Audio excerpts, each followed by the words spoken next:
तर संतोष देशमुख हत्या प्रकरणावरनं राज्यातलं राजकीय वातावरण ढवळून निघालंय आणि विरोधकांनी अन्न आणि नागरी पुरवठा मंत्री धनंजय मुंडेंच्या राजीनाम्याची मागणी लावून धरली। तर भाजपचे आमदार सुरेश धस हे रोज या प्रकरणी नवनवे आरोप करत असल्यामुळे धनंजय मुंडे हे चांगलेच अडचणीत आलेत। पण या प्रकरणी अजित पवारांनी मुख्यमंत्री फडणवीसांकडे नाराजी व्यक्त केली। पाहुयात सविस्तर रिपोर्ट। या तपासावरती आणि याच्यावरती परिणाम होऊ नये म्हणून धनंजय मुंडे साहेबांचा राजीनामा त्या ठिकाणी घ्यावा किंवा त्यांना बिन खात्याचं मंत्रिपद द्यावं। बीड जिल्ह्यातलं कोणतंही प्रकरण घ्या त्याच्या पाठीमागे आखा गँग्स ऑफ वासेपूर आहे, वाल्मिकांना कराड थ्रू धनंजय मुंडे या गँगचा त्रास वंजारी समाजातल्या मोकादमांना सुद्धा झालाय। सगळ्याचं रॅकेट, सिमेंटचं रॅकेट, खोटा जीएसटीचं रॅकेट, पण हे सगळ्याशी संबंधित मात्र आखा एकच। गेल्या काही दिवसांपासून भाजप आमदार सुरेश धस सतत हा आरोप करत असल्याचं पाहायला मिळतंय। मंत्री धनंजय मुंडे हे धस यांच्या टार्गेटवर असल्याचं आता लपून राहिलं नाही।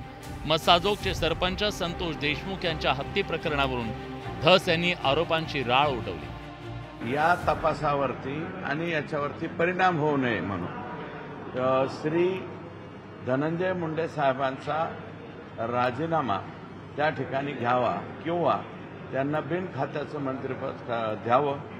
जोपर्यंत हे ॲक्शन होत नाही, जोपर्यंत या प्रकरणाचा हे जे आहे चार्जशीट दाखल होत नाही, तोपर्यंत त्यांनी पदावरती राहू नये।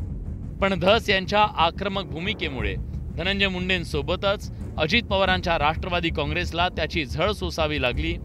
या प्रकरणामुळे राष्ट्रवादी काँग्रेसची रोज होत असलेली बदनामी आता अजित पवार यांना काही सहन होत नसल्याचं चित्र आहे। त्यामुळे अजित पवारांनी थेट मुख्यमंत्री देवेंद्र फडणवीसांकडे धस यांची तक्रार केल्याचं बोललं जात आहे। सोमवारी रात्री उपमुख्यमंत्री अजित पवारांनी मुख्यमंत्री फडणवीसांची भेट घेतली होती। त्या बैठकीत अजित पवारांनी सुरेश धस यांच्याविषयी तीव्र नाराजी व्यक्त केल्याचं बोललं जात आहे।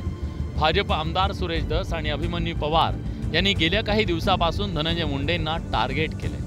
पुरावे नसतानाही धस यांच्याकडून केल्या जात असलेल्या आरोपांवर अजित पवारांनी आक्षेप घेतला। महायुतीतल्या मित्रपक्षांच्या आमदारांनी विनाकारण आरोप करू नये अशी भूमिका अजित पवारांनी मांडल्याची चर्चा आहे। तर आपल्या पक्षाच्या आमदारांना योग्य सूचना देणार असल्याचं फडणवीसांनी अजित पवारांना सांगितलं।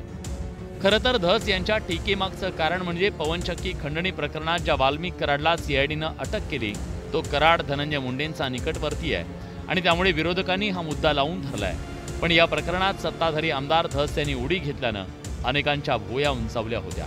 आता अजित पवार फडणवीसांच्या भेटीनंतर धस यांचा हा सूर नरमणार आहे का हे आगामी काळात स्पष्ट होईल। Bureau report, news 18 Lokmat. पण संतोष देशमुख यांचा गुन्हा नेमका काय